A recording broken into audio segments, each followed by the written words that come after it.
Boa noite a você, boa noite a todos, os quais eu ainda não tive a chance de cumprimentar. A noite de hoje nos coloca diante de um trecho do Evangelho de Lucas, que também está presente com variações nos outros evangelhos e que é muito interessante.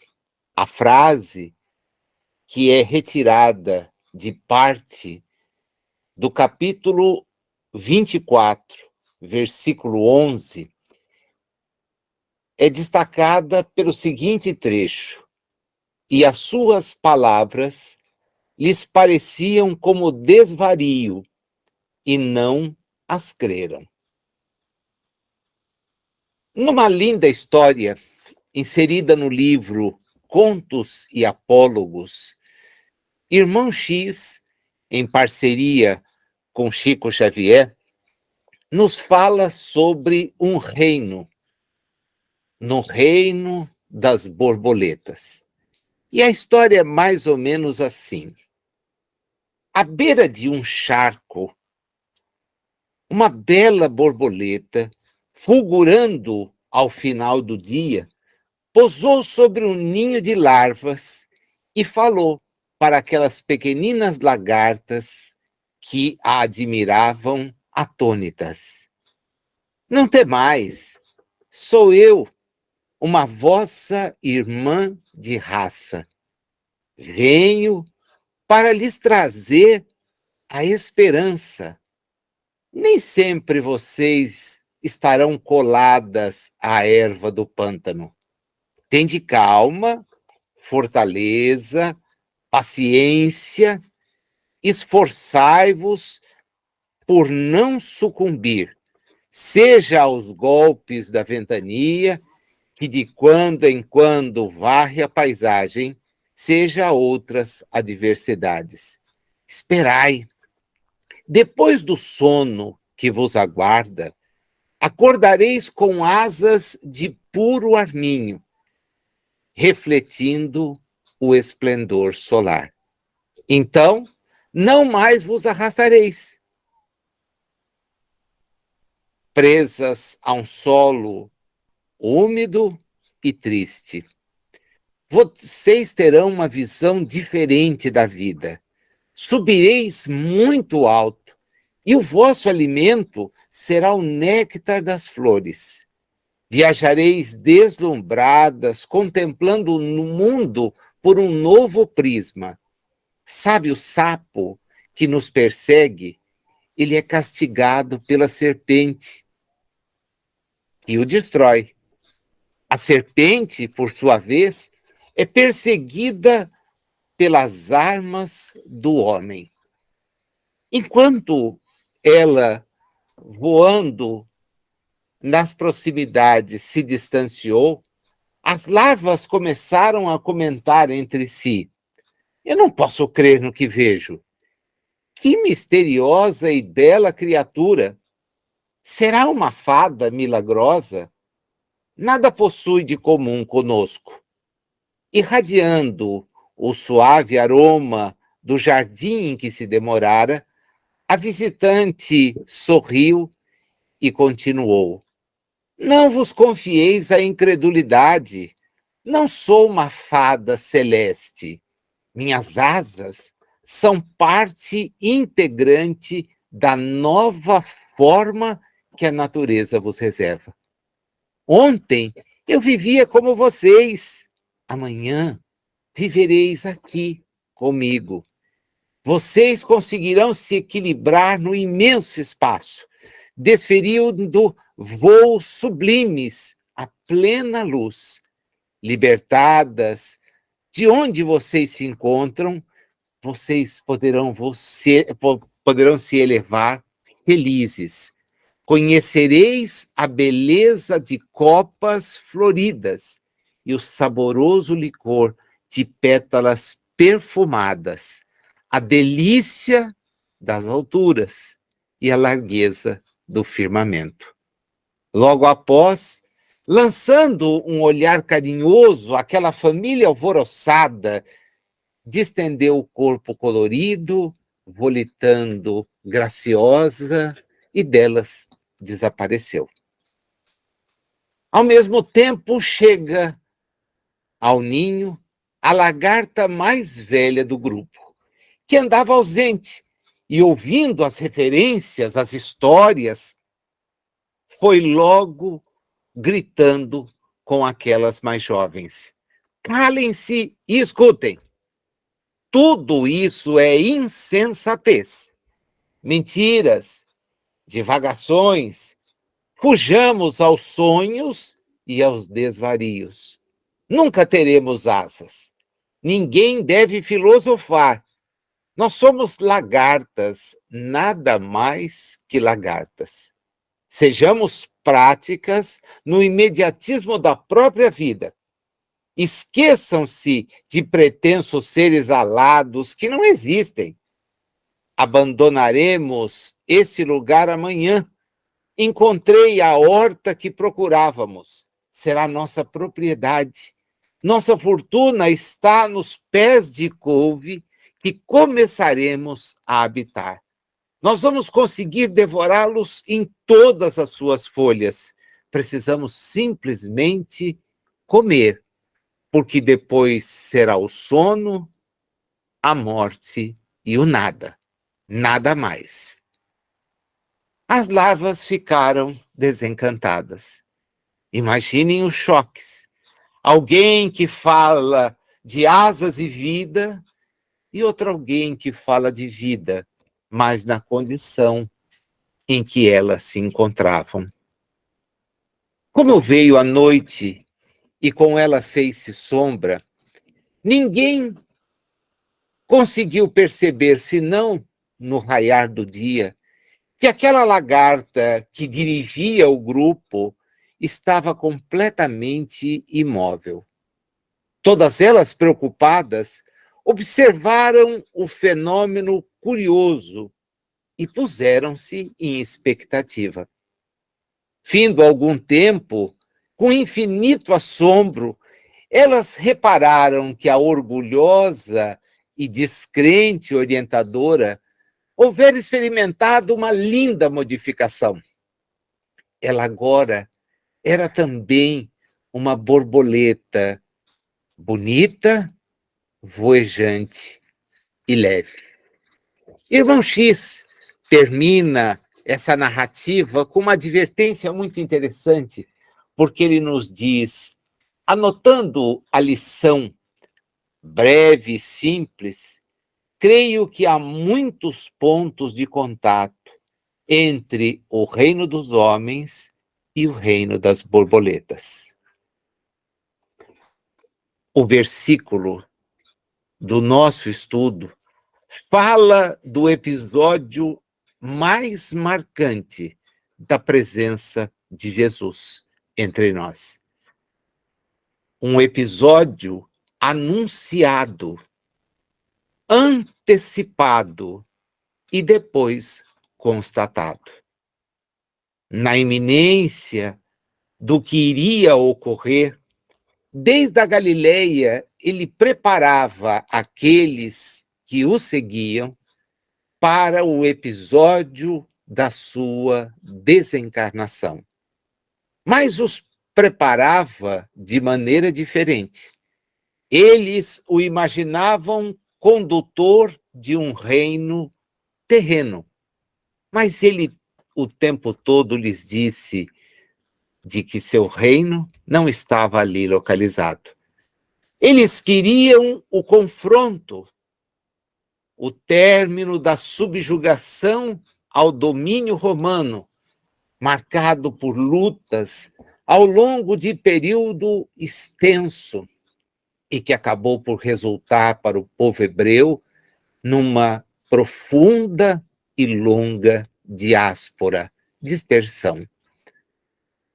O episódio de onde nos sai o versículo está no capítulo 24. Ele inicia, na versão do André Churac, da seguinte forma: no primeiro dia da semana, na madrugada profunda, elas vêm ao sepulcro, trazem aromas preparados por elas. Encontram como que o sepulcro aberto, com aquilo que o fechava, deslocado. Entram e não encontram o corpo do Adão Yeshua. E assim, como elas estão perplexas por isto, eis 2 homens se apresentam a elas. As suas vestes são resplandecentes como um raio. Elas estremecem e inclinam suas faces para o chão. E eles lhes dizem: por que buscais o vivo entre os mortos? Ele não está aqui, mas despertou. Lembrai-vos do que ele vos dissera quando ainda estava em Galil. Quando disse: o Filho do Homem deve ser entregue nas mãos de homens faltosos, ser crucificado e no terceiro dia levantar-se. E elas se lembraram de suas palavras. Elas então voltam do sepulcro e anunciam tudo isto aos 11 e a todos os outros. Eram elas Miriam de Magdala, Johanna, Miriam, a de Jacob, e as outras com elas. Elas dizem isto aos enviados, e suas palavras parecem-lhes tolices. Eles não aderem. Como no reino das borboletas, os homens insistem de uma maneira inconsequente em reter as suas visões para a vida transitória. Permanecem atrelados às questões do corpo e a elas são chamados, têm a sua atenção sempre destacada, seja pelas visões religiosas, pela visão materialista das coisas.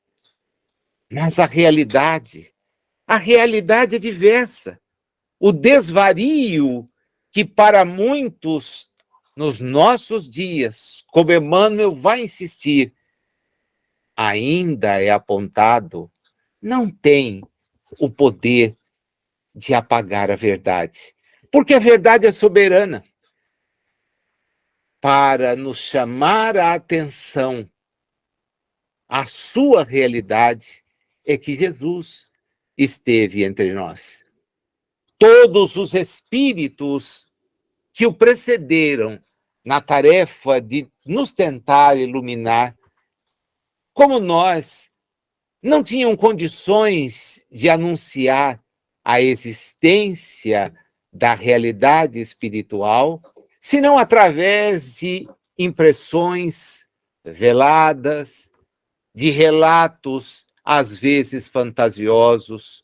Porém, Jesus é claro, é lúcido, nos fala da essência de que somos constituídos, já que somos espíritos imortais. A sua mensagem se dirige aos espíritos e não aos homens. Porém, os homens insistiram em tirá-lo da condição em que nos veio ajudar a sair daqui, para colocá-lo mais distante do que ele próprio se quis colocar.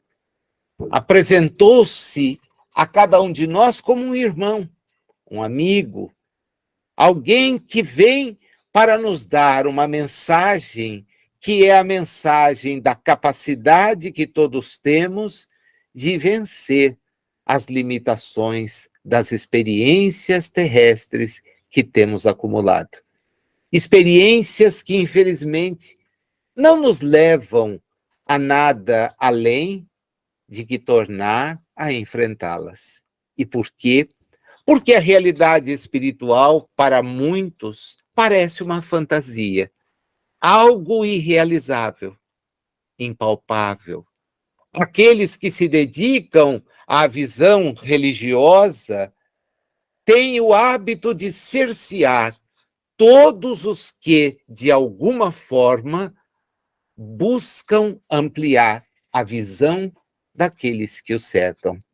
Usando o próprio irmão X, só que em outro momento, nós nos lembramos da figura de Giordano Bruno. Giordano Bruno, que fazendo questão de mostrar aos seus companheiros de vida religiosa que aquilo que se ensinava contrariava o que a observação demonstrava, foi silenciado na fogueira pelos seus próprios pares. E qual a razão? A razão dele dizer que a Terra não era o centro de nada, que a vida existia em formas tão infinitas como as estrelas que no céu podiam ser observadas. Mas como aceitar uma mensagem assim? Uma mensagem assim significa destronar os que transitoriamente se valem da ignorância dos demais para manter as suas posições. A interpretação literal, quando o próprio Jesus nos disse que a letra mata, mas é o espírito que vivifica, é a prática usada por pessoas, irmãs nossas, que já poderiam estar trabalhando há 2000 anos na libertação de todos nós. Nós mesmos, certamente, fomos equivocadamente orientadores de pessoas nesse sentido. Mas hoje nós temos uma mensagem como a da borboleta para aqueles que estão junto conosco, e essa mensagem é retransmitida através de outros espíritos que conosco se harmonizam e nos tranquilizam, porém nos alertam, como Jesus o fazia. Emmanuel foca então a sua atenção justamente para comentar esse ponto na lição que nós temos pela frente. A perplexidade surgida com aquele relato feito por aquelas mulheres é a mesma lá e hoje. Sempre, diz ele, que a natureza divina e invisível, ao olhar comum dos homens, manifesta as suas mensagens gloriosas. Que natureza divina e invisível ao olhar dos homens é essa a realidade dos espíritos, que saídos da simplicidade do átomo espiritual são destinados à angelitude. Espíritos como eu, como vocês, que estamos numa trajetória evolutiva, cada vez mais ampliando horizontes. As mulheres, diz Emmanuel, devotadas que foram até o túmulo, sempre encontraram sucessores. São raros, diz ele, os Pedros que se levantam, é o versículo 12 da leitura que eu fiz para vocês, eu não fiz menção a ela. São raros aqueles que se dispõem a levantar e ver se isso é verdadeiro. Acusam os espíritas de falarem verdades, de criar fantasias. Pois bem, e por que não se pesquisam tais fantasias? Dizem que o espiritismo é um campo que leva as pessoas ao desequilíbrio. Será? Alguém já esteve em uma casa espírita observando o trabalho que ali é realizado? Afirmam os radicais e ignorantes que as obras desenvolvidas sob a orientação dos espíritos e de Allan Kardec é obra de espíritos malignos, mas que ensinam a caridade, que colocam a fraternidade como meta a ser cumprida. Ora, a ignorância permanece a mesma em todos os tempos, diz Emmanuel. Os transmissores de notícias de além-túmulo peregrinaram na Terra, quanto hoje, em todos os tempos. Mas as escolas religiosas deturpadas, em raras ocasiões, aceitaram o valioso concurso que se lhes oferecia. E por quê? Porque tal concurso representa a libertação. Tal concurso representa o domínio da verdade, não se aguardando que Jesus venha fazer por nós o que temos que fazer nós mesmos. Foi isto que ele nos veio ensinar. Ele é, na linguagem bem encantadora da simplicidade do relato de irmão X, o irmão mais velho, que atingiu a culminância da experiência e que olha para irmãos mais novos, lhes dizendo: confiem, trabalhem, vocês estarão aqui onde eu estou, se empenharem por estar. Mas muitos de nós vivemos, como diz a mensagem, jogando revelações como se fossem bruxarias, como se fossem ilusões, como se fossem sinais de demência. Contra tais ditas situações, os resultados a história registrou e, infelizmente, ainda registra em nossos dias. Qual é a razão? Emmanuel aponta. A maioria dos companheiros de jornada humana vivem agarrados aos inferiores interesses de alguns momentos. Lembram-se dos pés de couve que vamos devorar, e as palavras da verdade imortalista sempre lhes pareceram consumado desvario. Ficam atrás do efêmero, atrás do transitório. Não creem na expansão da vida dentro do infinito e da eternidade. Mas, como diz o título da mensagem que temos para estudar hoje, a luz prossegue sempre, inspirando os missionários ainda incompreendidos. É uma missão que cada um de nós pode cumprir, exemplificando tudo aquilo que já conheceu. Não devemos viver para o mundo, mas podemos viver no mundo aspirando, cumprir a etapa que nos cabe. Assim é, por exemplo, para encerrar a nossa conversa de hoje, já que os minutos passam rápido e a gente descobre que quando o assunto envolve, eles não têm a importância que muitas vezes nós achamos ser imprescindível, alegando a falta de tempo até para refletir, não é mesmo? Uma dessas tarefas de natureza de missão vem a ser o exercício da paternidade. Uma paternidade que é apenas e tão somente a da transmissão do corpo, porque corpo gera corpo, porém espírito não gera espírito.